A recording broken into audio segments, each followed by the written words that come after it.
Good morning, good afternoon, good evening, or it's 2 a.m. everybody. This is Eagle Eyes on Tech. I am Eagle Falcon. So, I want to start off first by apologizing for a few things. One, I am terrible with scheduling. And two, I obviously don't know the dates of non-obvious holidays. Like, I know that Christmas is the 25th. I know New Year's is the 1st of January, obviously. But I always manage to mess up exactly when Thanksgiving is.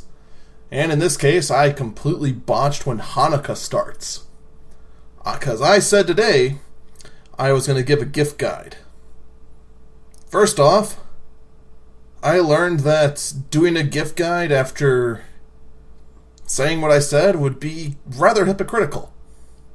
Because, in fact, getting a gift guide for a techie is impossible, as I stated.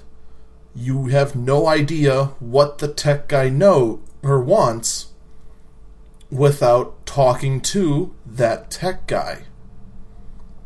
Like, you'd never know what I'd want unless I told you that I'm looking for possibly a new rig to shove the good components I got into. My current workstation is made in 2008. It's starting to show its age. I need a new mouse. My mouse is terrible. I don't need a new keyboard. I've had this keyboard for less than a year, and it's a fantastic keyboard. Granted, it is loud. I could use a new gaming laptop, but I guess I'd rather just fix what's wrong with the current one. But no one would know that. And no one would know exactly which parts to get for it. Unless you were just a super nerd.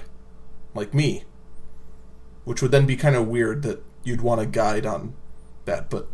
And everyone's going to be different. You never know whether they're an Android fan, a Windows fan, a Mac fan, an Apple, an iOS fan. The weird person who likes Chrome OS. Seriously, who actually wants to use Chrome OS? Nobody. It's just, no. I'm getting off topic again. But anyway, little did I know when saying I'd come up with a gift guide for everyone going Hanukkah shopping in a week that literally about less than 24 hours after the podcast aired, Hanukkah started. So, I apologize for that. For being an idiot. Alright, so now that we got that out of the way, here's pretty much going to be the gift guide. Just ask them. Just ask the person what they want and go with that. If you're shopping for someone who's not a complete tech head and they want something like a cheap laptop, I would actually strongly recommend searching out a refurbished Dell Latitude E6X20. So an E6 to 220. Let me rephrase that again because I clearly can't figure out numbers. Either an E6220 if you want a 12-inch, an E6320 if they want a 13-inch, 6420 if they want a 14-inch, or 6520 if they want a 15-inch. The Latitude line is an absolutely fantastic construction. The 6000 series is very easy to maintain, and almost all of them that are refurbished are off-lease units that have been taken fantastic care of by some big-time corporation. So they're going to be in like new condition, except for like wear on the keyboard, where they clearly were just thumbing at it constantly. On top of that, you've got a decent resolution. They're running on Sandy Bridge processors, so that's second generation Intel Core, which is only, I want to say, like 8% less powerful than the current Skylakes that just came out. You'd be lacking a little bit in the graphic card department, but if they just want a laptop to use for basic things like word processing, shopping, Minecraft, whatever, It'd easily fit the bill. No problem. On top of that, you'd actually have real Windows. More than likely, that system will come with Windows 7, possibly Windows 8. It doesn't matter because you can easily, for free, upgrade it to Windows 10, and then, bam, you are off to the races. So, there's that for laptops.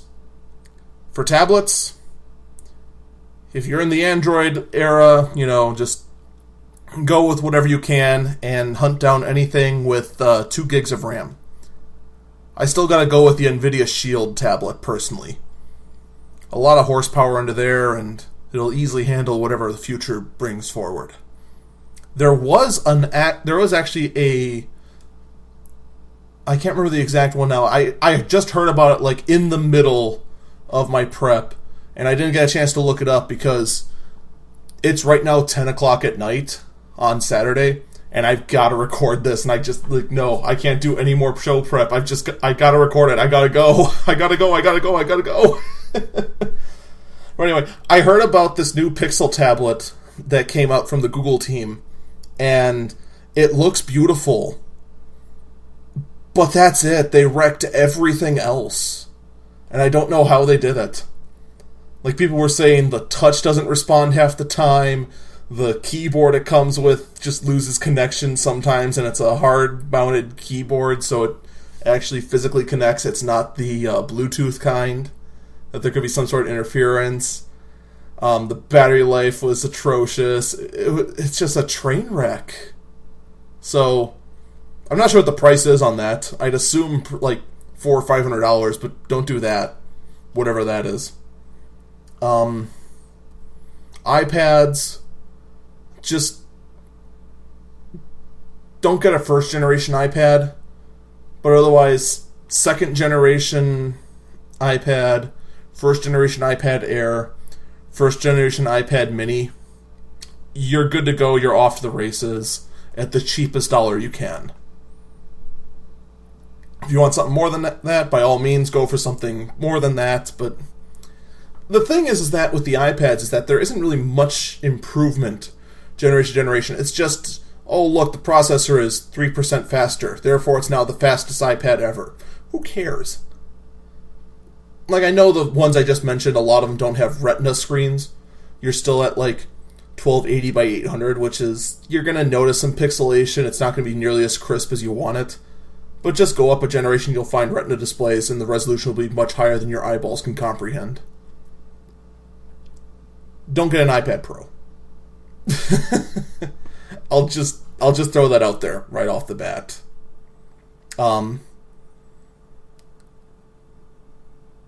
It's too expensive to justify as a gift. It's too big. It's really only good as an entertainment device. And it's so massive to the point where you might as well just get them a 13-inch laptop. And it's almost as expensive as a 13-inch laptop. That's just all there is to it. The Microsoft Surfaces,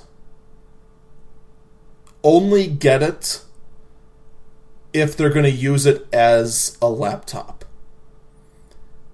If they're looking at the Microsoft Surface and think that it's going to be a great tablet experience, it's not.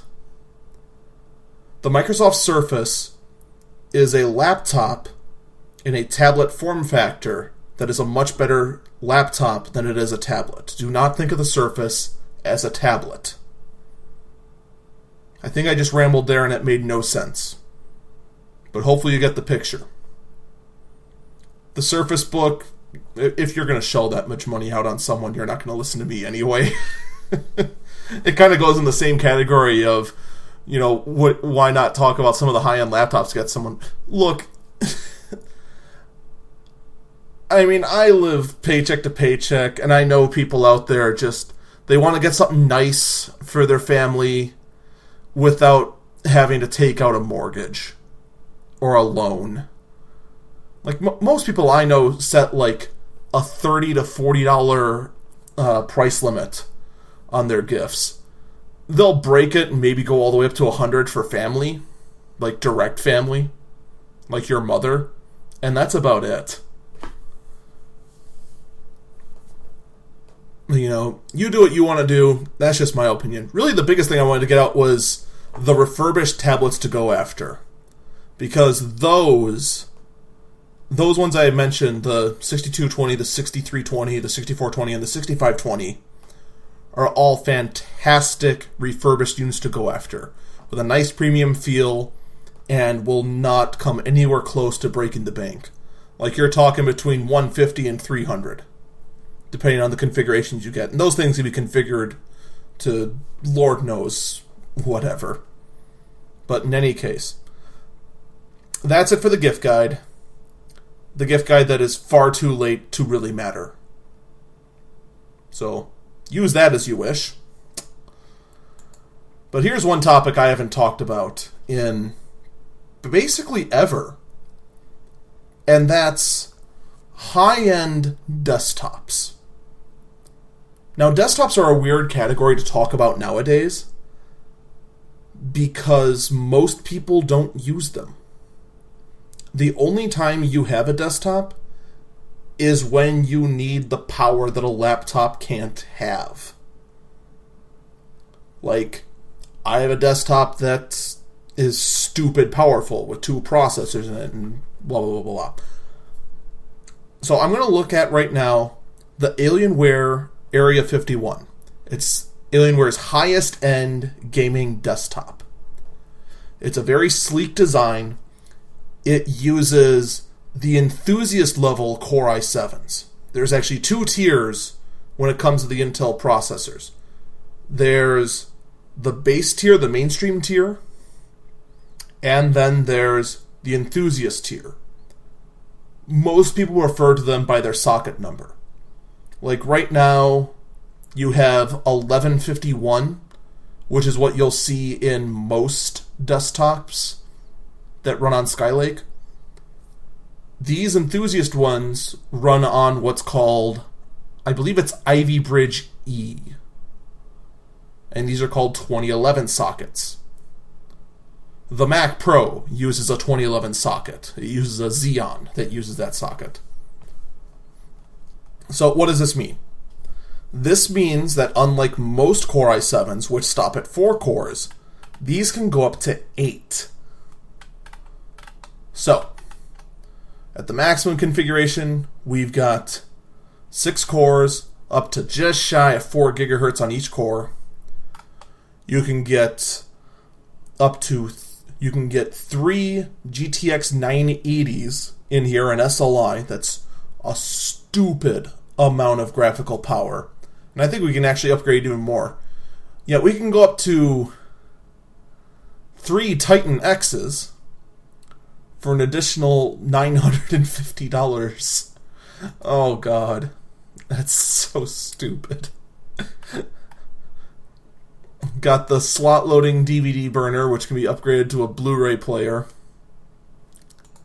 I'm not going to do any of the upgrades. I'm just going to keep it as stock. So just the triple SLI, 16 gigs of RAM, got a 256 gig SSD, and 4 terabytes of... Oh, that's gross. The 4 terabyte hard drive is only at 5400 RPM, so cry on that. No keyboard, no mouse. No premium gaming keyboard or mouse. Why is that separate from keyboard and mouse? I'm not even kidding. It goes power supply, standard keyboard, standard mouse, premium gaming keyboard and mouse. Why would you not just have it all in one category? Do you want a keyboard? Oh god, the Alienware multimedia keyboard looks atrocious. It looks like a $10 Microsoft keyboard. Oh, but it's no additional cost to add that. It makes no sense. Why would they bother keeping it as a separate area? Alright, so the gaming keyboard and mouse, we have a Rocat. It's all Rocat. I could have swore Alienware made their own, gaming keyboard that just had lights on it. For no other reason than they have lights on it. You can pre-order photo editing software on here for... Actually, that's not too bad of a price. Dropbox Pro for no reason. A whole bunch of add-ons. You can even add another computer. You can add the Alpha for... Oh, you'd save $50. if you add an alpha with it.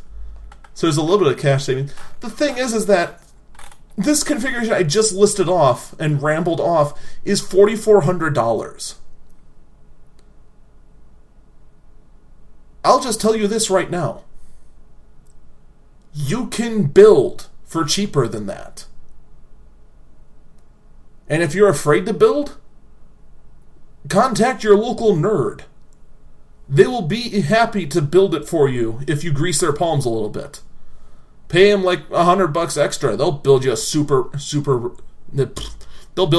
rig in a heartbeat. I'd do it too. Well, you're going to make it look as cool as you want. Now, granted, they can't have a hexagon case like this does. But here's a pro tip for you. This case is kind of stupid. It's built to take up a lot of unnecessary space. It's angled kind of awkwardly, which might be good, might be bad, but the thing I really hate about it is where the hard drives are mounted. You take off one panel and you have access to the guts right away, and then you flip it over to the other side and remove the panel, and you just see one slot for an SSD and 3 slots for hard drives just kind of randomly placed on the other side. There's no cooling back there. There's nothing back there. What if I want to use Velociraptors or use some sort of hard drive that needs actual cooling? It's not going to happen back there. That's kind of silly. Now, granted, using Velociraptors is also kind of silly, but still. I mean, that's pretty much how it's going to go with every single Windows desktop. I'm going to look at it, and I'm going to tell you can build for cheaper, and 9 times out of 10 I'm right. The only exception is in the low-end market, where they use some sort of unique hockey puck-sized case and manage to barely fit a computer inside something that could fit in the palm of your hand, in which case, props to them. That's what they do best. But just like a standard Dell XPS, I can do better than that. You can do better than that too. You don't even have to go to a different company. Just go to Newegg and get parts. And then someone else can build it. The end. We'll even tell you what's the best way to build it. I can even tell you the best way to build it. But I'm here to rant at what other companies are doing. Not to tell you exactly how to build your stuff. If you would like to hear my opinions on building, feel free to email me at eaglefalcontech@gmail.com. And I don't know what I'd do with it after that. I'd probably talk a little bit about building. Anyway, we've gone over building. I do want to talk about, speaking of building, one adorable little component I came across while doing research today. And that is the Corsair H5SF. Now, if you are not a tech head, you look at this thing and go, wow, it's a plastic cartridge with hoses coming off it and connected to a small brick. And even if you are a tech head, you're going to look at it and go, the heck is that? So, let's explain this a little bit. The smallest motherboard you can build with is called Mini ITX. It's incredibly tiny, and it's basically the kind of board you'd be using if you wanted to try and build any sort of computer that's the size of a game console. One of the problems with this build is that you are restricted as to cooling for the processor. So you're basically stuck at like a Core i5 or a Core i3. You can't get up to the high-end i5s or i7s. And you are definitely not going to get... You're definitely not going to get any overclocking going, that's for sure. And not that you need it unless you're being really silly and wanting to punch out as much power as you can out of a high-end product. What this is a compact cooling rig. Liquid cooling. This giant cartridge is a radiator and the pump and a blower all throughout this thing. And it's got pedestal mounts that match up to the screw holes of the mini ITX board. Mini ITX boards use a standard screw placement. You can't venture away from this, otherwise the board will not fit in a mini ITX case. The small brick of it goes onto the CPU, this thing gets mounted over it, and it basically just kind of squats over the motherboard. There is a blower that sucks up air over the motherboard, cooling the rest of the board, and then expelling this air out the back through this water cooling grill, and basically belching all this heat out the back.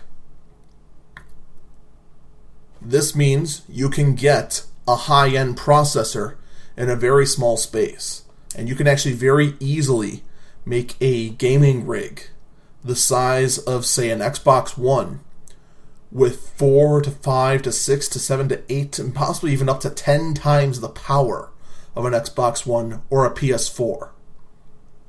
Now, would you be able to do it for the same cost? Probably not.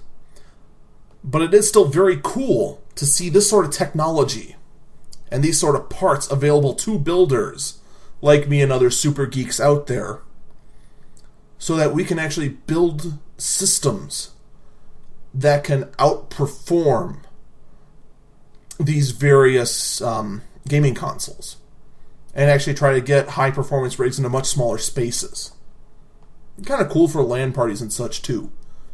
But that was more something that I found really, really fascinating, to see that even in this age of desktops kind of dying out, processors going, oh, that's enough power, you don't need any more, and mostly being right, to see products like this come out and say, hey, enthusiast builder, let's go ahead and overclock that Core i7 in there. And it's going to be awesome. And it may or may not also heat up your living room. Anyway, that's enough of the building. Let's get on to HP and Dell right after this. I'll be right back.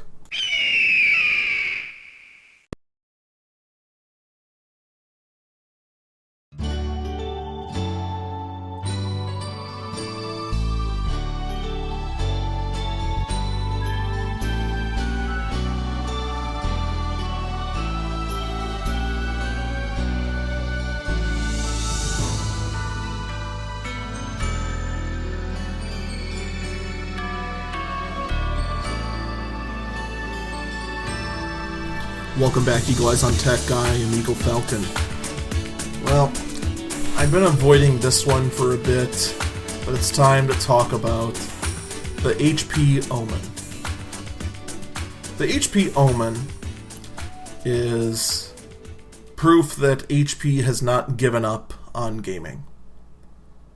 And to be quite honest, I thought they did. And it's... I don't know.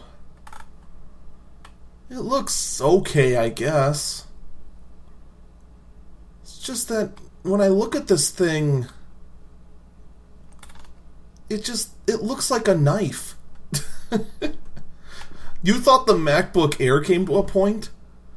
This comes to such a sharp edge along the palm rest. I'm afraid that if I've rested my hands along this thing, it might actually puncture the skin along my wrists. People would think I've gone emo. It's just... Anyway. Right now it's got a 4th gen Intel Core i7 processor. More than likely we're going to see HP put a 6th generation in there. I'm not surprised they skipped 5th generation because... Well, everyone did. Because Broadwell, it came out way too late. It's got an Intel or an NVIDIA GeForce GTX 960M Maxwell graphic card. Not bad. Fully HP capacitive touchscreen. Why you'd want a touchscreen on a gaming laptop is beyond me. I think Razer tried that once and nobody liked it. It's actually got some really cool speaker grills along the side that light up based on something. I assume there's a control system on the inside. There's an HP solid state drive in there. You have a backlit keyboard. Looks like it backlights only to red. It might change a bit. It says customize colors of 7 lighting zones. So I assume there's got to be more colors than just red and white. There just isn't a lot of information. And what kind of annoys me is that when I go down to specifications, instantly the graphic cards that are available change. It goes from 960s to 860s. 860s are Kepler cards, 960s are Maxwell's. So which is it, HP? Do you got 960s or do you got 860s? I don't know. The point is that the 860 or 960 is the highest you can go. And while that's not bad, it definitely doesn't deserve the tagline of, yeah, you should be scared. No, I'm not going to be scared. It doesn't look anywhere remotely close to intimidating. It looks cool. It looks above average for an HP laptop. And it's mildly respectable. It's nice and slim. But if your tagline's going to be, yeah, you should be scared, this thing better look like a truck. This thing better look like it could eat whatever your gaming laptop is for dinner and eat your brother too while it's at it. Come on. If you're going to say that this laptop's going to be frickin' intimidating, it better look frickin' intimidating. I can name off 5 laptops that are more intimidating than this thing. The MSI Titan. The Alienware... pick one! They all look more intimidating than this. The frickin' 11-inch little lapdog laptop from Alienware looks more intimidating than this. The frickin' EliteBooks from HP look more intimidating than this. The Dell Precision laptops look more intimidating than this. And any ThinkPad ever made looks more intimidating than this. Come on! This is like a mouse coming into a bear fight.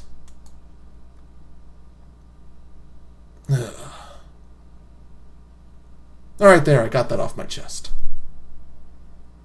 I mean, aside from the tagline, yeah, you should be scared, annoying me a lot more than it should, it's actually not bad. Starting at $1,500 though, it's not bad. It's not terrible, I guess.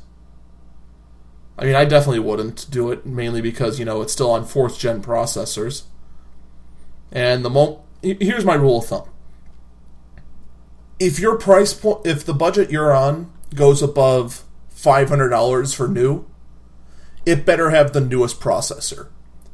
If you're under $500, then you can have last gen stuff. This doesn't, though. This is 2 generations behind. Granted, that doesn't mean much. Just take a pass. Now, maybe they're going to be waiting to see if the GTX 10 series comes out soon. I know there's something going on with Radeon. Radeon might be up to something, coming out with a 400 series, because Lord knows their 300 series, that's just the laughing stock of the gaming world. Yeah. Maybe they're waiting on AMD. Maybe they got something up their sleeve. I hope so. I mean, as much as I love NVIDIA stuff and Intel stuff, AMD needs to step up their game, because not putting any pressure on NVIDIA or Intel, it just means they're going to sit there and just basically do the bare minimum. You gotta have pressure to put those two at their top. Anyway, enough of the Omen. Check it out, but I wouldn't buy it. Let's move on to a very odd and unique laptop from HP. These are called the HP Stream Notebooks. These start at $200. They come in bright colors, and I mean bright colors. The one I'm looking at is nice bright blue. Under there we've got magenta, pinkish. I see a green in here. There's plenty in there. These things, they're low powered. They've got a nice keyboard on them.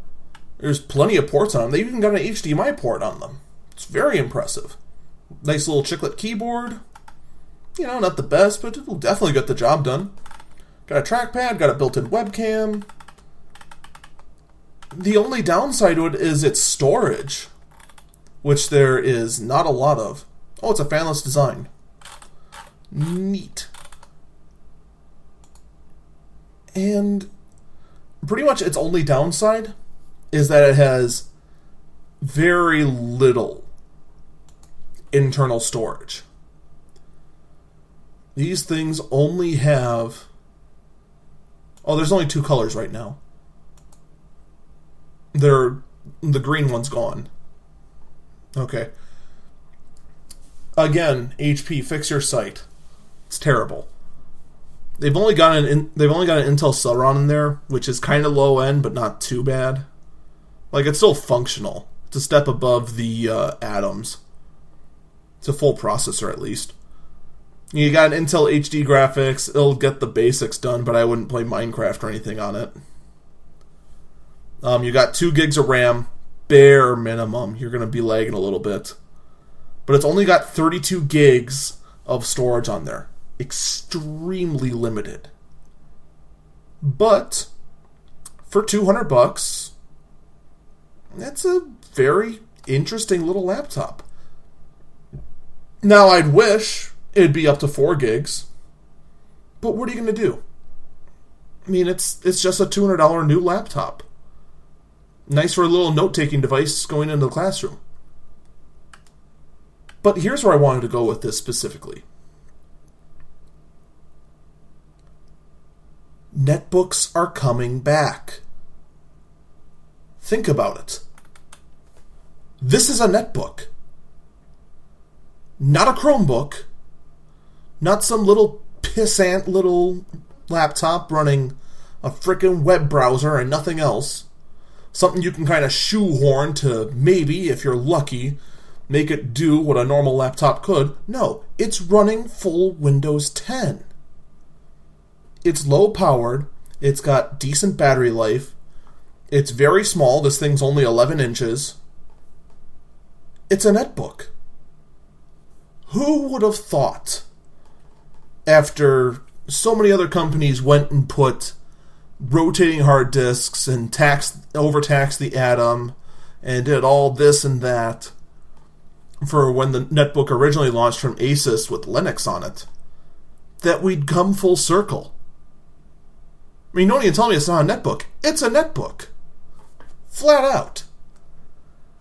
And HP's not the only one doing it. Dell has a few kind of like this, but not exactly. They're a little bigger screen. Not quite the little 10-inch guys. And there's even some tablets that have like clip-on keyboards. And it's basically a netbook. It's fascinating to see a project that looked like it was killed and had about 1,000 nails shoved into the coffin suddenly come back. Kind of like this. And it kind of makes me smile. I've had a netbook. When I was running my used computer business, I sold quite a few netbooks. And it's nice. It's nice to see them come back like this. And it's even an anti-glare LED backlit screen. Not even a glossy. It's good. It's good stuff. Oh yeah, and it does have wireless in there. Before anyone starts thinking something stupid. And there also is an SD card reader in here. So you can expand the storage that's in there quite a bit. Possibly even getting up to like 256 or 512.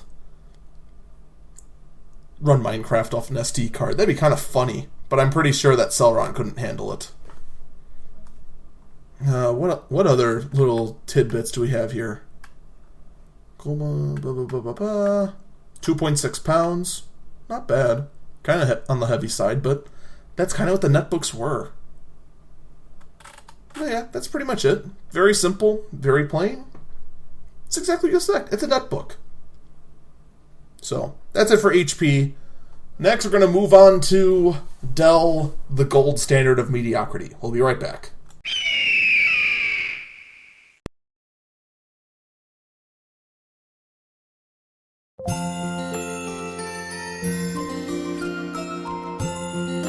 Welcome back, Eagle Eyes on Tech. I am Eagle Falcon. Alright, so let's move on to Dell. Now, unfortunately, Dell doesn't have a cute little $200 netbook. But they have a netbook that is a bit more expensive, almost double the cost, but is funnier for a couple of reasons. It is called the Dell Latitude 3150. Now, I want to be clear on this. It's called the Latitude 11, and the model number is the 3150. It's weird that I have to differentiate this, but it's because Latitude have stopped having the letter in front of their model number. And really, the model number is all that really matters, because just saying Latitude 11 narrows it down to like 1 of 20 laptops. It's really dumb. But anyway, that's how they do it now, and I just have to deal with it and not whine about it. So, it is an 11-inch laptop. It's got plenty of features. You got a full-size keyboard on it. At the baseline, you have 2 gigs of RAM, though it is upgradable, so you can put it up to a real number, like 4, right off the bat. They're relatively cheap, too. You got dual speakers right in the hinge. You've got a chiclet keyboard, a nice trackpad, built-in webcam, USB, SD card, headphone jack, all the nicest necessities. What makes this thing amusing is that it's called the Education Series. What does the Education Series means? It means that it's structured in a way that it's harder to get into, so that the kids can't tamper with it. The keyboard is fully sealed, so if you spill liquids on it, it's going to just dribble off to somewhere else other than into the laptop. The same thing goes with the trackpad. What I find funny about it is the fact that this is the lengths we have to go for laptops that are handed out in schools.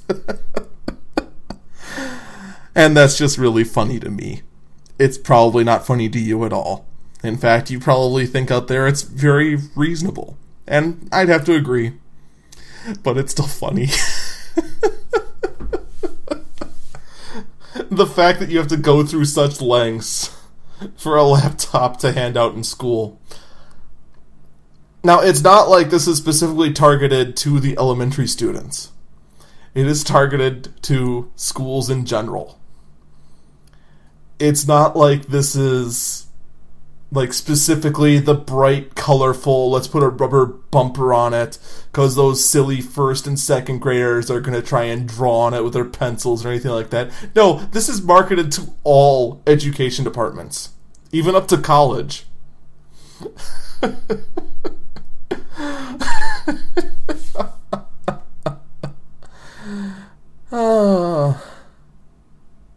Okay, I'm done laughing at that now. Anyway, that starts at $380 for one model. The second model is $550. That includes 4 gigs of RAM right off the bat, double the hard drive space up to 500, and includes a quad-core Pentium processor, as opposed to the lowest end option, which just has a dual-core Celeron. In either case, it's an option for your first or second grader.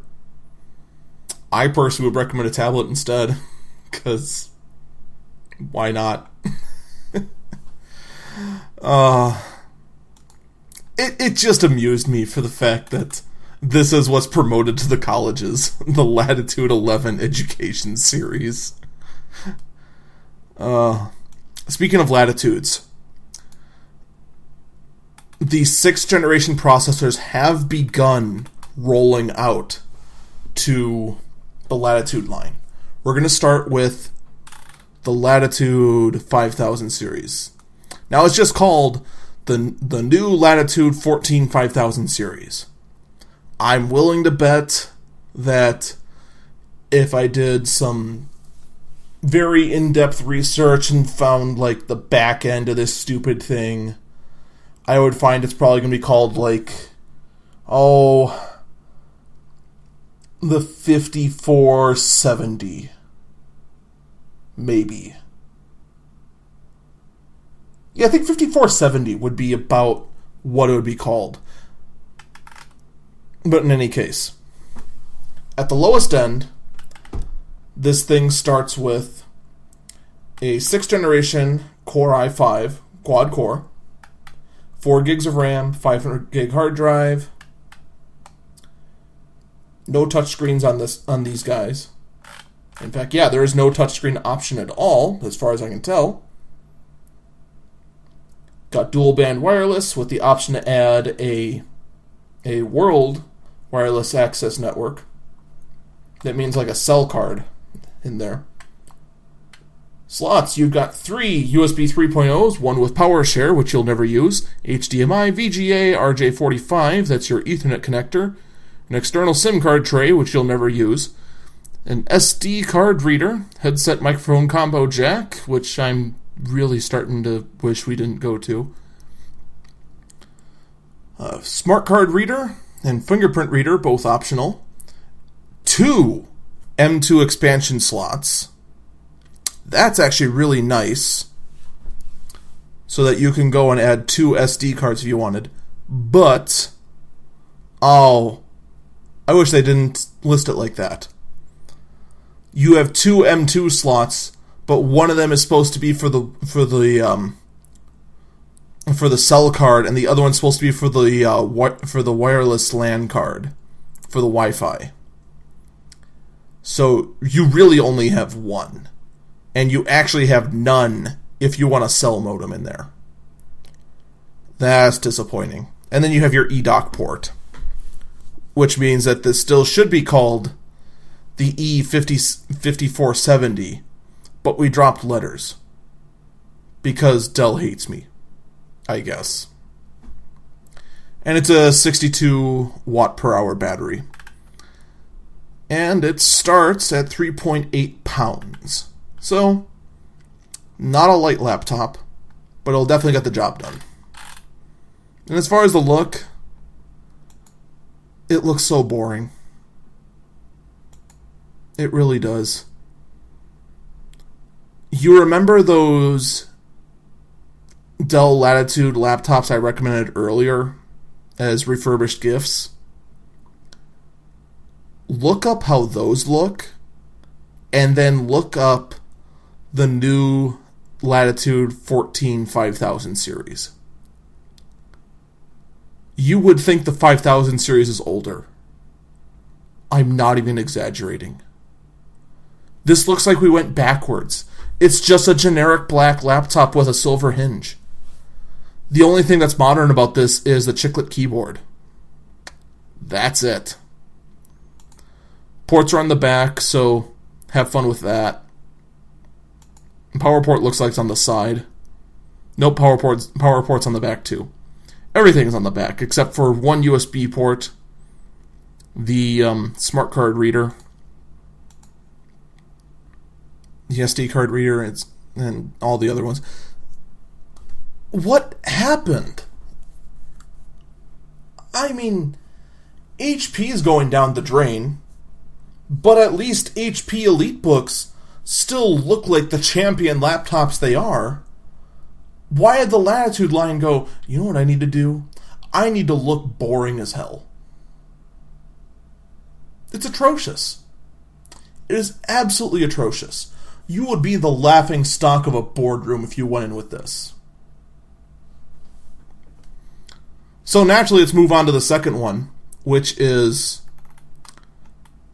you could probably guess this one. Yeah, it's going to be the 15-inch model of it. And guess what? Everything's going to be the same.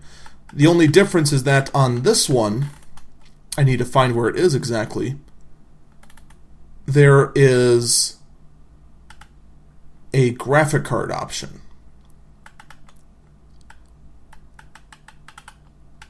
Which is not listed in the specs.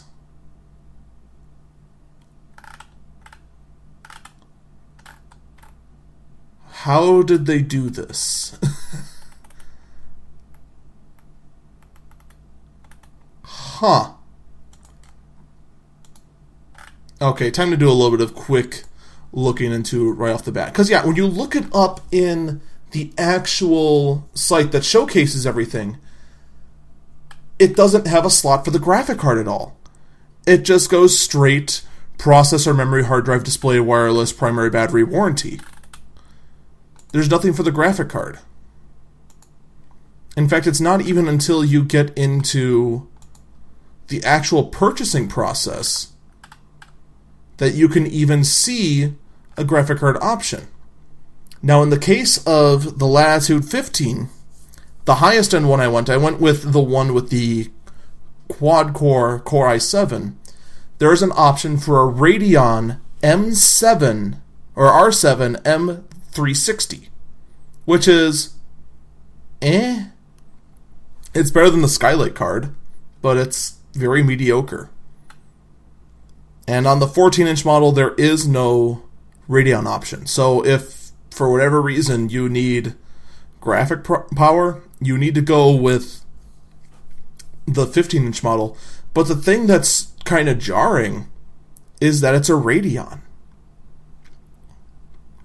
Dell historically always went with the professional cards, the lower end 15 to 25 watt parts that were Quadro NVS or low end Fire Pros. They very rarely went Fire Pros. But it was always a professional card. Not only this time is the AMD card, which is rare, but it's the gaming card. The consumer version. Which, that's the sort of nonsense you usually only see out of Apple. Now, perhaps they did tests and the various features of these particular Radeon cards, there was no performance loss going to the Radeons versus the Fire Pros. It's hard to say. I'd have to do a lot more research, like a couple days worth of research to find out. Or it's quite possible that... Actually, I don't even think there is Fire Pro versions of the new architecture. But regardless, that's enough of the Latitudes. You can customize it however you want. You can put in all sorts of SSDs and whatnot. You can put a 1 terabyte hard drive in there. You can enable rapid storage. You can buff up the wireless card. You can put in a mobile... No, you can't actually put in a mobile broadband card. You've got to go to the provider for that. That's kind of funny. They used to provide that, but now they don't. So, let's get to the last laptop. And remember last week how I talked about the Dell Precision laptops? Well, we got another one. The lowest end, the 3000 series. So we now have the new Dell Precision 3510. Low tier. And I'm not saying that as being, like, bashing on it. It is considered low tier. Now, if you're familiar with the old Precision lines, what they'd used to do, and I'm not even exaggerating when I say this, when they'd convert a Latitude model to a Precision model, they would just slap in a better graphic chip and then change the laptop case cover to one with brush metal on it and that had this, like, embroidered bottom that said Precision on it. Like, it was both cool and so half-baked it was kind of funny. This one is even lazier than that. It flat out looks like the Latitude 15 we were just looking at. Exactly. Port placement and everything. The only difference is that there is now a big fingerprint reader. That's it.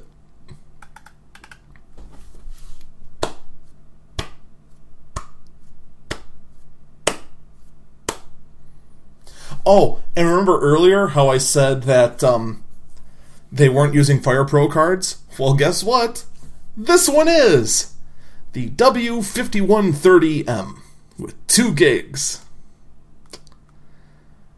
The FirePro 3150M, by the way, is not a very good card. It is a DirectX 12 card. There is only 512 pipelines in it, which is, it's low tier, obviously. It's kinda better than the integrated chips on those Xeons we were talking about last week. But that's pretty much it. The end. Unfortunately, this source doesn't have whatever the TDP is, so I have no idea what the wattage is. But, that's just the baseline. Maybe somewhere in here we can find better options. Nope. You can, however, upgrade it to a quad-core Core i7 at 2.7 gigahertz for $230 more. The AMD FirePro card is mandatory, because if you're going to downgrade that, you might as well have just gotten the Latitude, because it's the exact same unit. You can upgrade the RAM up to 16 gigs, non-ECC. The hard drive choices are basically what you'd expect. You can go up to you can actually go all the way up to a 1 terabyte M2 if you want to add a grand to the laptop. So there's that.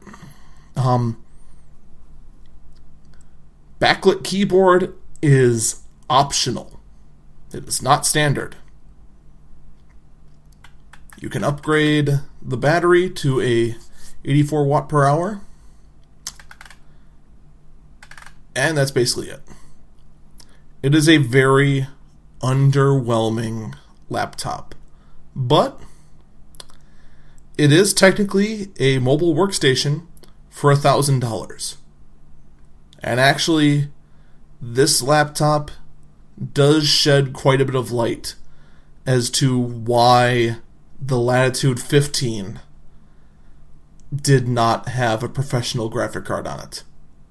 It was so that this precision laptop had a reason to exist, and that's it. Which unfortunately also means that more than likely, the other Latitudes are going to cut the corners there as well. Which, again, is a damn shame. It really is. To see what used to be the great rivalry between the Dell Latitudes and the EliteBooks, at least in the business world anyway, just kind of go out like that. The Latitude's just going, whatever, we're just going to half-bake everything. And then just making out this precision line, this 3000 series, that is an absolute joke. Underlined joke. Compared to everything that the Latitude line was in the historically. This thing doesn't hold a candle to the other ones. And the only difference is that graphic card and the fact that in the lower left-hand corner of the keyboard it says Dell Precision instead of Dell Latitude. That's it. Out of time. If you've got any questions for me, want to yell at me for talking too much about business laptops rather than laptops that you actually want to care about, feel free to email me at eaglefalcontech@gmail.com. Rest well, everyone, and, well, happy Hanukkah. Even though I think by now it's over. Wait, it's 8 nights. You'd be on the last night when this airs. No, second last night. Third last night? In a related story, Eagle Falcon can't count. Have a great night.